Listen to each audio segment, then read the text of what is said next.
Assalamualaikum warahmatullahi wabarakatuh. Halo semuanya, apa kabar? Semoga dalam keadaan sehat ya. Sebelumnya perkenalkan, saya Siti Hairunisa dari program studi pendidikan IPA di Universitas Sultan Ageng Tirtayasa. Nah, di video kali ini saya akan membahas tentang konsep dasar media pembelajaran berbasis ICT. Nah, kenapa materi ini penting? Karena dalam pembelajaran media itu sangat membantu siswa supaya lebih mudah memahami materi dan tidak cepat bosan. Nah, apalagi kan sekarang sudah masuk nih ke era digital. Nah, jadi penggunaan teknologi itu dalam pembelajaran itu sudah menjadi hal yang sangat penting gitu. Nah, di video ini kita akan membahas mulai dari pengertian media, fungsi, manfaat, sampai bagaimana peran ICT dalam pembelajaran. Yuk langsung kita mulai pembelajarannya. Oke, baik. Jadi yang pertama kita melihat dari topik materi, yaitu konsep dasar media pembelajaran berbasis ICT. Nah, di sini saya akan menjelaskan terlebih dahulu ya, supaya kita benar-benar gitu paham maksud dari topik ini. Nah, yang pertama kita bahas dulu nih media pembelajaran. Nah, apa sih media pembelajaran itu?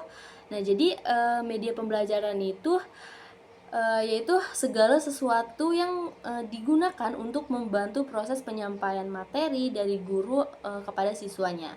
Jadi media ini berfungsi sebagai perantara gitu, supaya informasi yang disampaikan itu bisa lebih mudah dipahami. Nah, misalnya dari apa ya, seperti kayak gambar, video, animasi, atau eh, aplikasi pembelajaran gitu. Jadi semua itu sudah termasuk media. Nah, kemudian ada kata berbasis ICT. Nah, apa sih ICT itu? Jadi ICT itu singkatan dari Information and Communication Technology atau teknologi informasi dan komunikasi. Nah, artinya media pembelajaran yang kita bahas ini bukan hanya media biasa gitu, tetapi media yang sudah menggunakan teknologi. Nah, contohnya seperti video pembelajaran, YouTube kan, PowerPoint, aplikasi kuis online atau platform digital lainnya. Nah, jadi kalau kita simpulkan ya, konsep dasar media pembelajaran berbasis ICT itu yaitu pemahaman awal gitu tentang bagaimana media yang menggunakan teknologi dimanfaatkan dalam proses pembelajaran. Nah, kenapa itu penting? Karena kan di zaman sekarang nih pembelajaran itu sudah tidak bisa lepas gitu dari teknologi gitu. Siswa juga sudah terbiasa nih menggunakan gadgetnya, sehingga guru-guru ini perlu menyesuaikan gitu cara mengajarnya dengan kondisi zamannya gitu. Jadi kita mengikuti zamannya. Nah, dengan menggunakan media berbasis ICT itu, pembelajaran ini bisa menjadi lebih menarik gitu, lebih interaktif dan lebih mudah dipahami oleh siswanya gitu. Seperti itu. Nah, ini gambaran awal ya dari materi yang akan kita bahas, yang kita akan pelajari juga. Oke, baik, kita lanjut di tujuan. Jadi kita akan membahas tujuannya terlebih dahulu dari pembelajaran topik ini. Nah, jadi tujuan ini penting ya untuk kita pahami di awal gitu, supaya kita tahu nih arah dari materi yang akan kita yang akan dipelajari gitu. Jadi tidak hanya didengarkan saja, tapi juga tahu apa yang ingin dicapai setelah pembelajaran ini selesai. Nah, tujuan pertama ini ada menjelaskan pengertian media pembelajaran. Nah, jadi harapannya siswa ini memahami gitu dari pengertian media pembelajaran. Nah, di sini kita tidak hanya diminta untuk menghafal definisinya saja gitu, tetapi benar-benar memahami gitu apa itu media pembelajaran dan bagaimana perannya dalam proses belajar. Nah, kenapa ini tuh penting? Karena kalau kita sudah paham konsep dasarnya gitu, kita akan lebih mudah memahami bagian-bagian berikutnya. Nah, tujuan kedua ini ada mengidentifikasi jenis-jenis media pembelajaran. Nah, diharapkannya ini mengetahui gitu. Jadi siswa ini mengetahui jenis-jenis media pembelajaran. Nah, artinya kita akan belajar bahwa media itu tidak hanya satu macam gitu. Jadi ada beberapa macam seperti ada media visual, audio visual, dan juga media interaktif. Nah, kenapa kita perlu tahu gitu jenis-jenisnya? Karena setiap media itu kan memiliki fungsi yang berbeda-beda ya. Jadi kita harus memahami gitu. Kita harus tahu gitu jenis-jenis media apa saja gitu dalam pembelajaran ini.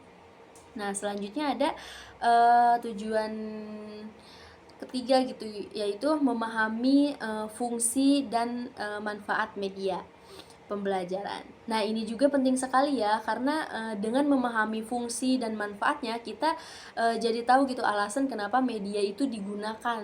Bukan sekedar kayak kita ikut-ikutan gitu, tapi benar-benar kayak tahu bahwa media itu membantu dalam proses belajar gitu. Misalnya mempermudah pemahaman dan menarik gitu perhatian siswa. Nah, tujuan terakhir itu ada memahami peran ICT dalam pembelajaran. Seperti yang sudah kita bahas sebelumnya ya, ICT itu berkaitan dengan teknologi. Nah, di sini kita akan melihat nih bagaimana teknologi digunakan dalam pembelajaran. Nah, dan bagaimana teknologi itu bisa membuat pembelajaran menjadi lebih menarik, interaktif, dan fleksibel. Jadi dari tujuan-tujuan tersebut ini kita bisa melihat nih bahwa pembelajaran ini tidak hanya fokus pada teori, tetapi juga pada pemahaman dan penerapan dalam dunia pendidikan. Dengan kata lainnya itu, setelah mempelajari materi ini, diharapkan kita ini bisa menggunakan media pembelajaran dengan lebih tepat dan efektif. Sekarang kita masuk nih ke materi inti, yaitu pengertian media pembelajaran. Nah, jadi apa sih yang dimaksud dengan media pembelajaran itu? Nah, jadi media pembelajaran itu alat bantu atau sarana untuk menyampaikan informasi dari guru kepada peserta didiknya. Nah, jadi alat bantu ini digunakan oleh guru supaya materi yang dijelaskan itu bisa lebih mudah dipahami oleh siswanya. Nah, maksudnya gimana? Jadi gini, ketika guru menjelaskan suatu materi, sebenarnya guru ini sedang menyampaikan informasi gitu. Nah, media ini membantu supaya informasi itu sampai gitu ke siswa dengan lebih jelas gitu. Jadi siswa ini dapat langsung memahami materinya gitu. Nah, contohnya kita bisa misalnya kita belajar tentang proses terjadinya hujan gitu misalnya ya. Kalau hanya dijelaskan dengan kata-kata, mungkin kalian harus membayangkannya sendiri gitu, dan itu kadang sulit kan dengan membayangkannya itu. Nah tapi kalau ditampilkan gambar atau video, kalian ini bisa langsung melihat prosesnya langsung gitu, jadi lebih mudah dipahami gitu. Nah, dari contoh itu kita bisa lihat nih bahwa media itu membantu menjelaskan materinya gitu. Nah, media ini bisa berupa banyak hal seperti gambar, video, atau PowerPoint. Nah, kenapa media itu penting? Nah, karena kan tidak semua siswa ya bisa langsung paham hanya dengan mendengar penjelasan gitu. Dengan adanya media ini, materi ini lebih jelas gitu, jadi lebih jelas, lebih menarik, dan lebih mudah dimengerti. Nah, jadi kalau kita simpulkan ya, media pembelajaran ini ya tadi alat bantu yang digunakan untuk membantu proses belajar supaya lebih menarik atau lebih mudah dipahami. Jadi lebih efektif gitu belajar. Nah, sekarang kita akan membahas nih fungsi dari media pembelajaran. Nah, media dalam pembelajaran ini memiliki beberapa fungsi penting yang sangat berpengaruh terhadap proses belajar siswa. Nah, kita akan bahas nih satu persatu supaya lebih jelas. Nah, yang pertama, fungsi yang pertama ini ada mempermudah penyampaian materi. Nah, dalam proses belajar ini, guru menyampaikan informasi kepada siswanya. Namun, tidak semua materi ya bisa dijelaskan dengan mudah hanya melalui kata-kata. Nah, dengan media ini membantu menyederhanakan penjelasan tersebut gitu dengan memberikan gambaran yang lebih jelas. Nah, kenapa bisa mempermudah gitu? Karena media ini menyajikan informasi dalam bentuk visual atau audio gitu, sehingga lebih mudah dipahami langsung dibandingkan hanya penjelasan lisan saja gitu. Nah, contohnya ketika kita menjelaskan proses tadi, proses terjadinya hujan gitu misalnya ya. Jadi dengan penggunaan video atau gambar akan membuat siswa ini langsung memahami tanpa harus membayangkan terlalu jauh gitu. Nah, yang kedua ini ada membantu memahami konsep yang abstrak. Nah, dalam pembelajaran ini ada banyak materi yang tidak bisa dilihat secara langsung sehingga sulit dipahami jika hanya dijelaskan gitu ya. Nah, kenapa ini penting? Ya karena siswa ini akan lebih mudah gitu memahami sesuatu jika bisa melihat bentuk atau prosesnya. Nah, contohnya kita konsep seperti atom atau proses-proses tertentu gitu akan lebih mudah dipahami jika ditampilkan dalam bentuk gambar atau animasi. Nah, fungsi yang ketiga ini ada menarik perhatian siswa. Nah, dalam pembelajaran ini perhatian siswa ini sangat menentukan apakah materi ini bisa dipahami atau tidak gitu. Nah, kenapa harus ya? Kenapa media ini bisa menarik perhatian gitu? Nah, karena manusia ini kan cenderung lebih tertarik pada sesuatu yang memiliki ini ya, warna gitu, gambar atau gerakan-gerakan gitu dalam media itu. Jadi dengan adanya media ini siswa ini menjadi lebih fokus gitu dan tidak mudah terdistraksi. Nah, yang keempat ini ada mengurangi pembelajaran yang monoton. Nah, fungsi terakhir ini ya tadi mengurangi pembelajaran yang monoton. Pembelajaran yang hanya menggunakan satu metode seperti ceramah gitu misalnya ya. Nah, metode ceramah ini dapat membuat siswa ini cepat merasa bosan gitu. Nah, kita bisa nih menggunakan media. Nah, media ini memberikan variasi dalam proses pembelajaran. Nah, dengan adanya media ini, pembelajaran ini bisa dikombinasikan gitu dengan berbagai aktivitas seperti menonton, berdiskusi, atau menjawab pertanyaan kuis gitu. Nah, jadi dari keempat fungsi tersebut dapat kita lihat nih bahwa media pembelajaran ini dapat membantu proses belajar agar menjadi lebih efektif, menarik, dan mudah dipahami oleh siswa sendiri. Nah, sekarang kita akan membahas lebih dalam tentang manfaat media pembelajaran. Nah, manfaat ini yaitu salah satu dampak positif yang bisa dirasakan langsung oleh siswa selama proses belajar berlangsung. Nah, yang pertama yaitu membuat pembelajaran lebih menarik. Nah, media pembelajaran ini dapat membuat suasana belajar ini menjadi lebih menarik gitu. Hal ini terjadi karena media menghadirkan variasi dalam penyampaian materi seperti tadi gambar, warna, suara, dan video. Nah, kenapa hal ini penting? Ya karena siswa cenderung cepat merasa bosan gitu, merasa jenuh jika pembelajaran berlangsung ini dengan cara yang sama terus-menerus gitu. Nah, dengan adanya media pembelajaran ini, suasana belajar ini menjadi lebih hidup dan tidak merasa monoton. Nah, selain itu, tampilan visual yang menarik juga membantu siswa lebih fokus terhadap materi yang sedang dipelajari. Nah, jadi bukan hanya sekedar menarik secara tampilan ya, tetapi juga membantu menjaga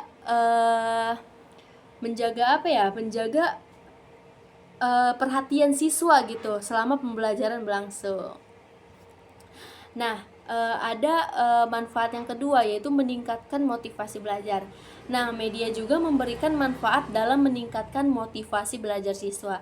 Nah, motivasi ini sangat penting karena berhubungan dengan keinginan siswa untuk mengikuti pembelajaran tersebut. Nah, kenapa media ini bisa meningkatkan motivasi gitu?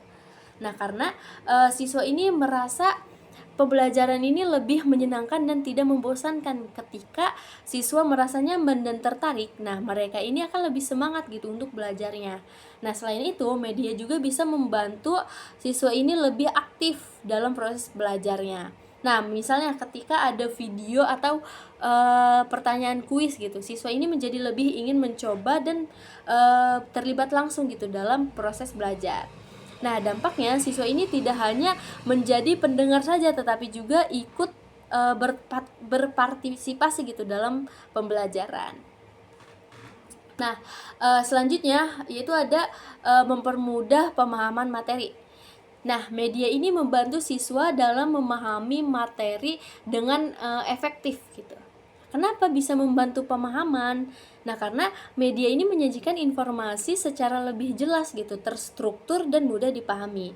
Nah, informasi yang disampaikan ini tidak hanya dalam bentuk kata-kata saja, tetapi didukung dengan visual atau contoh nyatanya. Nah, hal ini membuat siswa ini tidak perlu membayangkan lagi gitu, membayangkan terlalu jauh lagi gitu, karena sudah diberikan gambaran yang lebih konkret gitu. Nah, selain itu media juga membantu mengurangi kesalahpahaman gitu, karena materi yang disampaikan itu lebih jelas. Kemungkinan siswa ini salah mengerti menjadi lebih kecil gitu. Jadi media tidak hanya mempercepat pemahaman, tetapi juga membuat pemahaman itu menjadi lebih tepat gitu. Nah, selanjutnya ada mendukung belajar mandiri. Nah, media pembelajaran juga sangat membantu siswa untuk belajar secara mandiri. Nah, maksudnya siswa ini tidak selalu dan tidak perlu harus belajar hanya saat di kelas atau saat ada guru saja. Nah, dengan adanya media ini, siswa ini bisa belajar kapan saja nih dan di mana saja gitu. Nah, ini tuh penting karena setiap siswa ini kan memiliki kecepatan belajar yang berbeda ya. Jadi ada yang cepat memahami dan ada juga yang membutuhkan waktu lebih lama gitu untuk memahami materi tersebut. Nah, dengan adanya media ini, siswa ini bisa mengulang atau mempelajari kembali bagian yang sebelum-sebelumnya dipahami. Nah, selain itu media juga melatih siswa untuk lebih mandiri dan tanggung jawab terhadap proses belajarnya sendiri. Nah, dari penjelasan ini nih kita bisa melihat bahwa media ini tidak hanya membuat pembelajaran lebih menarik gitu, tetapi juga membantu meningkatkan semangat belajar, memperjelas pemahaman dan melatih kemandirian siswa. Nah, dengan kata lain, media pembelajaran ini memberikan dampak yang sangat besar gitu terhadap keberhasilan belajar siswa. Sekarang kita akan membahas tentang jenis-jenis media pembelajaran. Nah, media pembelajaran itu kan tidak hanya satu bentuk saja ya, tetapi ada beberapa jenis yang digunakan sesuai dengan kebutuhan materi dan cara belajar siswanya. Nah, kita akan bahas nih satu persatu supaya lebih mudah dipahami. Nah, jenis pertama ini ada media visual. Nah, media visual ini yaitu media yang hanya bisa dilihat ya. Jadi artinya media ini menyampaikan informasi melalui tampilan gambar atau tulisan. Contohnya seperti ya tadi gambar, diagram atau grafik. Nah, di sini ada jenis kedua yaitu ada media audio. Nah, jadi media audio ini yaitu media yang hanya bisa didengar gitu. Nah, contohnya seperti rekaman suara, seperti penjelasan audio atau podcast pembelajaran. Nah, media ini biasanya digunakan untuk menyampaikan informasi yang lebih fokus pada penjelasan verbal gitu. Nah, yang ketiga ini ada media audio visual. Nah, media audio visual ini gabungan antara media visual dan audio. Nah, artinya media ini bisa dilihat dan didengar secara bersamaan. Nah, contohnya seperti video pembelajaran. Nah, kenapa media ini sering digunakan gitu kan? Karena menggabungkan dua indera sekaligus gitu, yaitu penglihatan dan pendengaran. Nah, hal ini membuat informasi itu lebih mudah dipahami ya dibandingkan hanya melihat atau mendengarkan saja. Nah, yang terakhir ini ada multimedia interaktif. Nah, jenis terakhir ini yaitu multimedia interaktif. Nah, media ini itu tidak hanya ditonton atau didengar, tetapi juga siswa juga bisa berinteraksi langsung gitu. Contohnya seperti quiz online, aplikasi pembelajaran atau game edukasi. Sekarang kita akan membahas tentang karakteristik atau ciri-ciri media pembelajaran yang baik. Nah, jadi tidak semua media ini bisa langsung digunakan begitu saja. Jadi media yang digunakan dalam pembelajaran ini harus memiliki beberapa karakteristik agar benar-benar membantu proses belajar. Nah, yang pertama, karakteristik yang pertama itu sesuai dengan tujuan pembelajaran. Nah, media ini harus sesuai dengan tujuan pembelajaran yang ingin dicapai. Nah, maksudnya gimana nih? Jadi setiap pembelajaran ini kan pasti memiliki tujuan ya. Misalnya siswa ini memahami suatu konsep atau mampu menjelaskan suatu materi gitu. Nah, media yang digunakan ini harus mendukung tujuan tersebut gitu agar tujuan itu tercapai gitu. Nah, yang kedua ini ada mudah digunakan. Nah, media pembelajaran ini harus mudah digunakan baik oleh guru dan siswa gitu. Jadi kenapa harus mudah? Nah, karena kalau media terlalu rumit, nah siswa ini akan kesulitan menggunakannya dan justru tidak fokus pada materi tersebut gitu. Nah, karakteristik yang ketiga ini menarik perhatian. Nah, media yang baik harus mampu menarik perhatian siswanya gitu. Nah, di sini ada proses yang keempat, yaitu efektif dan membantu pemahaman. Nah, media ini harus benar-benar membantu siswa memahami materi tersebut. Nah, ini adalah hal yang paling utama ya. Media itu tidak hanya sekedar bagus atau menariknya, tetapi harus memberikan dampak terhadap pemahaman siswanya gitu. Nah, setelah kita memahami karakteristik media yang baik, sekarang kita akan membahas prinsip dalam memilih media pembelajaran. Nah, prinsip yang pertama ini ada sesuai dengan materi. Nah, media yang dipilih ini harus sesuai dengan materi yang akan diajarkan gitu. Nah, maksudnya gimana? Jadi setiap materi itu kan memiliki karakteristik yang berbeda. Ada materi yang membutuhkan penjelasan visual, ada juga yang lebih cocok dengan penjelasan audio. Nah, ini tuh penting ya karena jika media tidak sesuai dengan materi, maka siswa ini akan sulit gitu memahami isi pembelajaran tersebut. Nah, prinsip yang kedua ini ada sesuai dengan kondisi siswa. Nah, media juga harus disesuaikan nih dengan kondisi siswanya. Jadi maksudnya kita harus melihat nih kemampuan dan kebutuhan siswanya gitu. Nah, prinsip yang ketiga ini ada memperlihatkan fasilitas yang tersedia. Nah, pemilihan media juga harus melihat fasilitas yang tersedia ya. Maksudnya kita ini harus menyesuaikan dengan alat yang ada gitu. Seperti apakah tersedia proyektor, laptop atau internet. Nah, prinsip yang keempat ini ada mudah diakses dan digunakan. Nah, media yang dipilih juga sebaiknya mudah diakses dan digunakan. Nah, maksudnya siswa ini tidak kesulitan saat menggunakan media tersebut gitu. Oke, sekarang kita masuk ke pembahasan tentang peran ICT dalam pembelajaran. Nah, di sini salah satunya itu ada mempermudah akses informasi. Nah, ICT ini mempermudah siswa dalam mendapatkan informasi. Nah, selanjutnya yaitu membuat pembelajaran ini lebih interaktif. Nah, ICT ini membuat pembelajaran menjadi lebih interaktif. Nah, maksudnya siswa ini tidak hanya mendengarkan saja ya, tetapi juga bisa berinteraksi langsung dengan materi tersebut.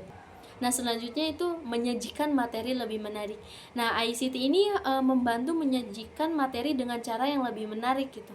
Nah, kenapa bisa lebih menarik gitu? Karena teknologi ini memungkinkan penggunaan gambar, animasi atau video dan suara-suara itu dalam satu pembelajaran gitu. Nah, selanjutnya di sini akan melihat contoh penerapan media dalam pembelajaran IPA. Nah, dalam pembelajaran IPA ini kan banyak materi yang membutuhkan bantuan media agar lebih mudah dipahami. Nah, contohnya nih ada video untuk proses alam. Nah, video ini sangat cocok digunakan untuk menjelaskan proses alam nih seperti siklus air atau gunung meletus. Nah, dengan video siswa ini bisa melihat langsung nih bagaimana proses tersebut terjadi secara nyata.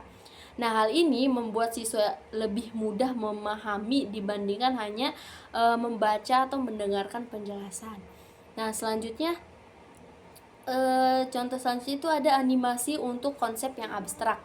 Nah, animasi ini digunakan untuk menjelaskan nih konsep yang tidak bisa dilihat langsung, ya tadi seperti atom atau sistem organ dalam tubuh. Nah, dengan animasi ini konsep yang sulit itu menjadi lebih mudah dipahami karena ditampilkan secara visual dan bergerak gitu ya.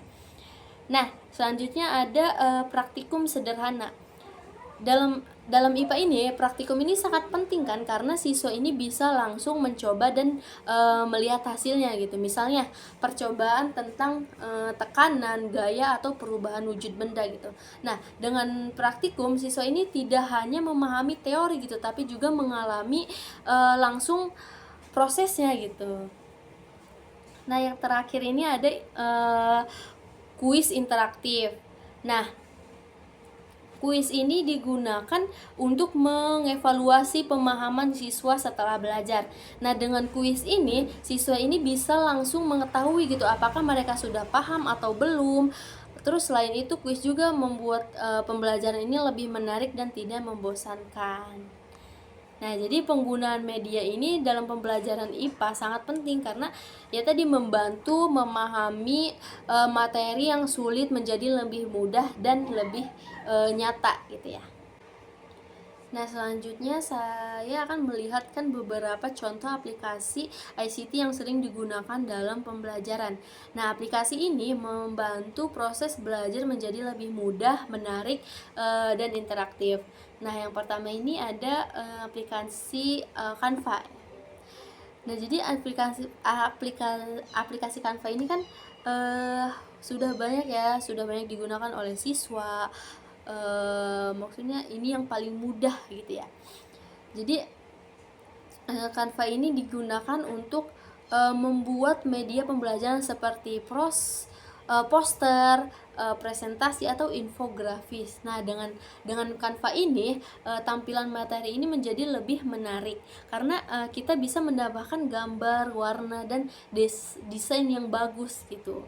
Hal ini membuat siswa ini bisa lebih tertarik gitu untuk belajar. Nah, selanjutnya ada YouTube. Nah, YouTube ini digunakan sebagai sumber video pembelajaran. Nah, di dalamnya terdapat banyak video yang menjelaskan berbagai materi dengan cara yang menarik. Nah, dengan menonton video, siswa ini bisa lebih mudah memahami karena ada penjelasan secara visual dan audionya. Nah, yang terakhir ada Google Form. Nah, di sini Google Form ini digunakan untuk membuat kuis atau evaluasi pembelajaran secara online gitu. Nah, dengan aplikasi ini siswa ini bisa langsung mengerjakan soal dan hasilnya juga bisa langsung diketahui gitu dengan cepat. Nah, hal ini juga memudahkan guru dalam menilai dan siswa dalam mengetahui hasil belajarnya gitu. Jadi aplikasi ICT seperti Canva, YouTube, dan Google Form ini sangat membantu dalam membuat pembelajaran menjadi lebih menarik, mudah, dan interaktif. Nah, di sini saya akan memberikan kuis interaktif seperti ini. Nah, di sini ada kuis-kuis interaktif yang bisa dipelajari ya. Ada aktivitas refleksi. Nah, di sini kalian bisa memahami atau mengerjakan aktivitas tersebut. Nah, seperti itu. Oke, baik. Nah, di sini kita sudah memasuki penutup ya. Jadi sebagai penutup dari pembelajaran hari ini, kita dapat menyimpulkan beberapa hal penting nih. Jadi media pembelajaran ini merupakan alat bantu yang sangat penting dalam proses belajar mengajar. Nah, dengan adanya media, materi yang disampaikan juga menjadi lebih mudah dipahami, lebih jelas, dan lebih menarik lagi bagi siswa. Nah, selain itu, penggunaan media juga memberikan banyak manfaat seperti meningkatkan semangat belajar, membantu pemahaman, dan membuat pembelajaran ini menjadi lebih efektif. Nah, apalagi kan di era sekarang nih, penggunaan teknologi atau ICT juga memiliki peran yang sangat besar gitu ya dalam pembelajaran. Nah, dengan ICT ini pembelajaran ini tidak hanya terbatas di dalam kelas gitu, tetapi bisa dilakukan kapan saja dan di mana saja. Nah, hal ini membantu proses belajar menjadi lebih fleksibel dan sesuai dengan kebutuhan siswa. Nah, oleh karena itu, sebagai siswa maupun calon pendidik, nah kita perlu nih memahami dan memanfaatkan media pembelajaran dengan baik agar proses belajar ini menjadi lebih optimal. Nah, oke, sekian ya, sekian materi yang dapat saya sampaikan pada kesempatan kali ini. Semoga materi ini dapat membantu kalian dalam memahami pentingnya media pembelajaran berbasis ICT. Nah, terima kasih atas perhatiannya. Kurang lebihnya mohon maaf. Wassalamualaikum warahmatullahi wabarakatuh. Bye bye, sampai jumpa.